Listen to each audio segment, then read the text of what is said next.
Militer Rusia mengunggah video pesawat tempur Su-35S menuntaskan salah satu misi di Ukraina tanpa kesulitan berarti. Jet tempur dikerahkan Rusia untuk menghancurkan infrastruktur militer besar Ukraina.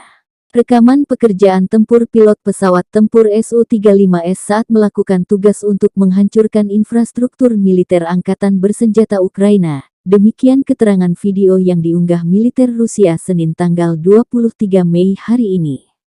Su-35S adalah salah satu jet tempur terdepan Angkatan Udara Rusia saat ini. Dikembangkan Biro Desain Sukhoi yang legendaris, jet tempur ini adalah Su-35 dengan satu pilot. Pesawat ini memiliki dimensi panjang 21,6 meter, bentang sayap 15,2 meter. Pada mesinnya adalah AL-41F1S yang memberinya kecepatan maksimum terbang 2,25 Mach atau setara 2.777,7 km per jam.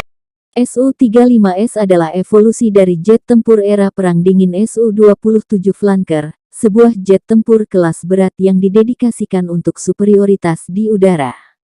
Seperti halnya F-15A Eagle Amerika yang bertahap bermetamorfosa menjadi jet tempur multiperan F-15EX Super Eagle, begitu pula Su-27 saat yang sama menjadi Su-35S.